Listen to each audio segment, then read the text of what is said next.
Before the Flag, a journey through pre-colonial Nigeria. Long before Nigeria became a country on the map, long before the green and white flag was raised, and long before the word colonial entered our history, the land we now call Nigeria was already alive with kingdoms, cities, traders, artists, scholars, farmers, warriors, priests, and rulers. It was not an empty land waiting to be discovered. It was a land of ideas, power, creativity, and connection. Imagine that we are travelers. We are not traveling by car or airplane. We are traveling through time. Our journey begins thousands of years ago in the heart of what is now central Nigeria. 1500 BCE/1000 BCE to circa 300 CE. There, among the hills and plains of Kaduna, Plateau, Niger, and nearby areas, lived communities we now call the Nok culture. They were not an empire, and we must be careful not to call them one, but they were one of the earliest signs of civilization in this region. The Nok people are remembered for their beautiful terracotta sculptures, faces shaped in clay with striking eyes, hairstyles, and expressions. They also worked with iron, showing that early technology and creativity were already present in this land. The Nok remind us that Nigerian history did not begin with colonialism. It began with people who shaped earth, metal, and culture with their own hands. From central Nigeria, our journey moves southwest to a sacred city, Ile-Ife. By the early 11th century, Ile-Ife had become a well-established kingdom among the Yoruba people. But Ife was more than a political center. It was a spiritual and cultural heartland. Many Yoruba traditions describe Ife as a place of origin, a place connected to creation, kingship, and identity. In the courtyards and workshops of Ife, artists created some of the most remarkable works of art in African history. Bronze and brass heads from Ife show calm, dignified faces with delicate lines. These were not simple decorations. They represented power, beauty, authority, and deep knowledge of art. If Ife was the sacred source of Yoruba kingship, then Oyo became one of its greatest political powers. The Oyo Empire rose from around the late 14th or early 15th century. At its height, especially between about 1650 and 1750, Oyo became one of the most powerful states in West Africa. It controlled large areas of southwestern Nigeria and extended its influence beyond present-day Nigeria into parts of Benin and Togo. Oyo's power came partly from cavalry. Horses gave Oyo military strength, especially in the savannah regions. But Oyo was not only strong because of war. It also had systems of government. The Alaafin ruled as king, but his power was not unlimited. The Oyo Mesi, a council of important chiefs, helped check royal authority. This teaches us something important. Pre-colonial African states often had complex political systems, with rules, responsibilities, and balances of power. As we continue our journey, we arrive in the forest region of what is now Edo State. There stands the famous Kingdom of Benin. Benin City was not a small village. It was a powerful and organized kingdom ruled by the Oba of Benin, usually treated as emerging by the late 1st millennium or early 2nd millennium CE. From about 1500 to 1800, Benin grew wealthy and influential through trade, diplomacy, and strong central leadership. Its artists created brass plaques, ivory carvings, and sculptures that told stories of kings, warriors, ceremonies, and contact with foreign traders. The city itself impressed visitors. It had walls, roads, royal courts, and a system of administration.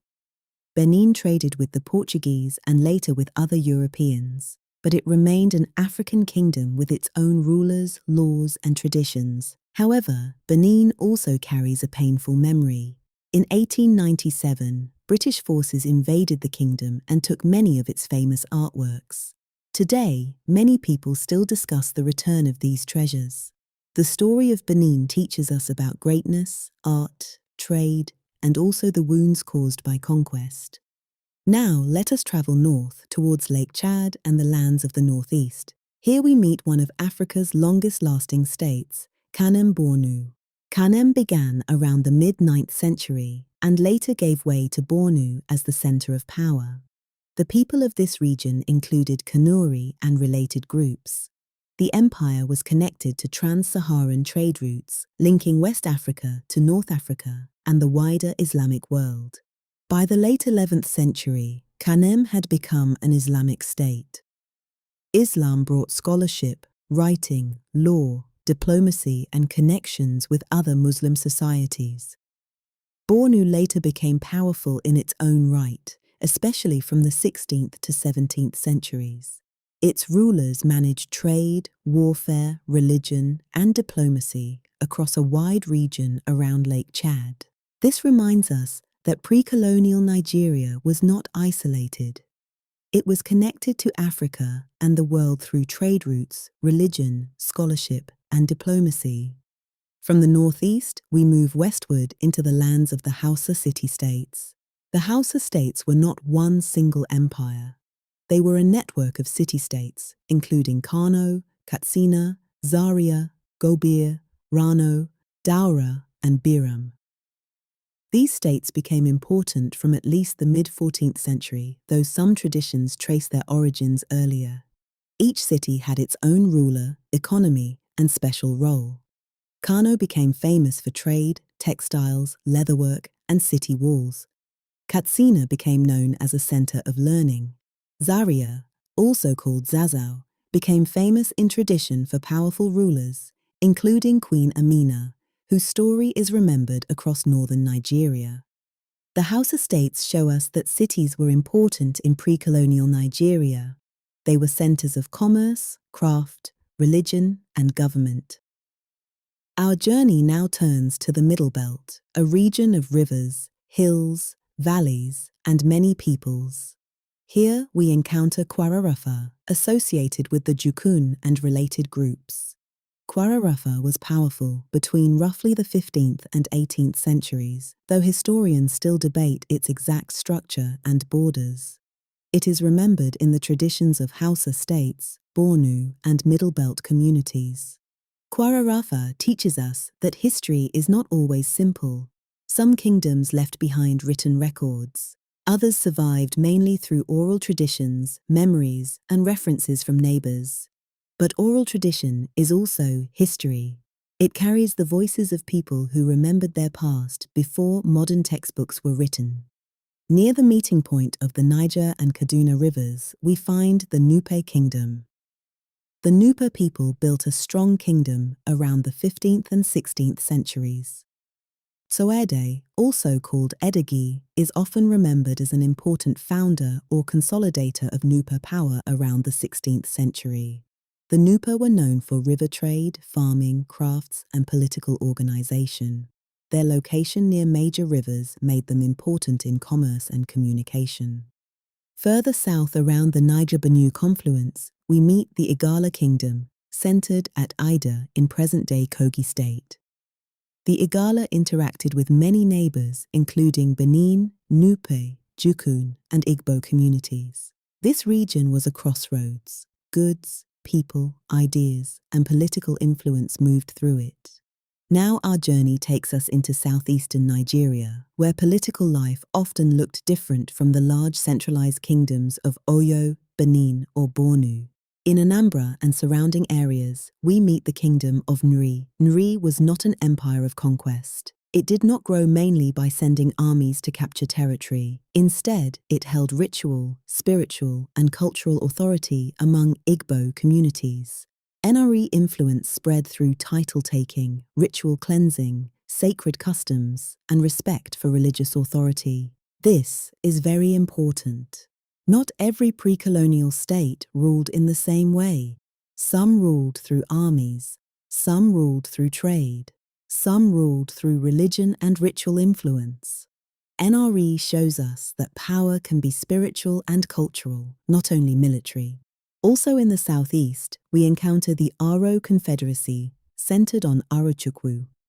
From around the 17th century until British conquest in the early 20th century, the Aro built a wide network of trade, religion, and diplomacy.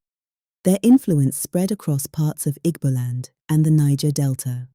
The famous oracle at Arochukwu gave the Aro spiritual authority, while their merchant networks gave them economic power. From there, we move toward the rivers and creeks of the Niger Delta. In the Delta region, the Wari or Itsekiri kingdom emerged around the 15th century. It became involved in coastal trade and diplomacy with Portuguese and later European traders. Wari reminds us that coastal Nigeria was part of Atlantic exchange long before formal colonial rule. Along the Niger Delta, city-states such as Bonny, Kalabari, Nembe, Okrika, and later Opobo became powerful maritime communities. These were not inland empires with cavalry. They were river and sea powers. Their strength came from canoes, merchant houses, trade routes, and control of movement between the Atlantic coast and the interior. They traded in goods such as palm oil and other products. Their political systems included powerful houses and chiefs. They negotiated with European traders, competed with one another, and shaped the economy of the Delta. Further east, Old Calabar, associated with the Efik people, became another important trading state. It was especially prominent from the 17th to the 19th centuries.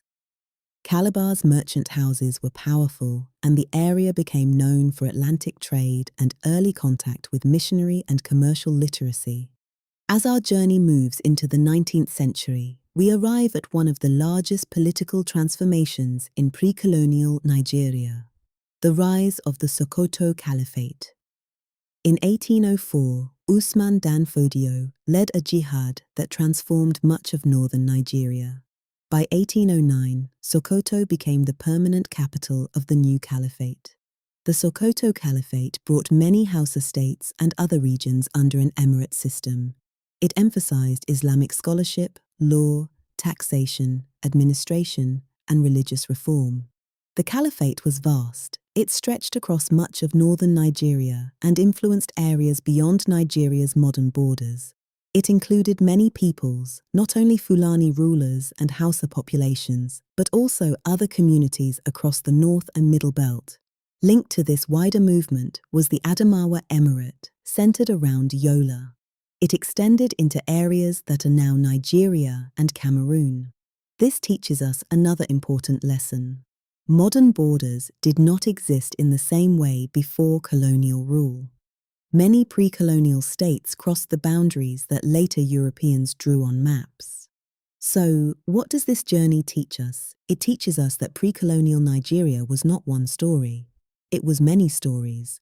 It was Nok terracotta and ironworking. It was Ife art and sacred kingship. It was Oyo cavalry and political checks. It was Benin bronze, monarchy and city planning. It was Kanem Bornu scholarship and trans-Saharan trade. It was Hausa city walls, markets and learning. It was Kwara Rafa memory and Middle Belt power. It was Nupe river trade and craftsmanship. It was Igala diplomacy at the Niger-Benue crossroads. It was Enri ritual authority. It was Aro trade and oracle influence. It was Wari, Bonny, Kalabari, Nembe, Okrika, Opobo and Calabar connecting the coast to the world. It was Sokoto and Adamawa reshaping northern politics in the 19th century. Pre-colonial Nigeria was diverse. Some societies had kings, some had councils, some had merchant houses, some had religious authorities, some were centralized kingdoms, others were networks, confederacies, or city-states. To understand Nigeria today, we must understand this deep past. Nigeria did not begin in 1914 with amalgamation. It did not begin with colonial officers, maps, or foreign rule. The peoples of this land had already built civilizations, states, economies, art, law, religion, and diplomacy. The story of pre-colonial Nigeria is not just a story of the past, it is a mirror. It shows us that diversity has always been part of this land. It shows us that power can take many forms. It shows us that African societies were creative, organized, and connected long before colonialism. And as our journey ends, we return to the present with one lesson. Before Nigeria was named Nigeria, its peoples already had names, histories, kingdoms, cultures, and dreams. That is the story we must remember.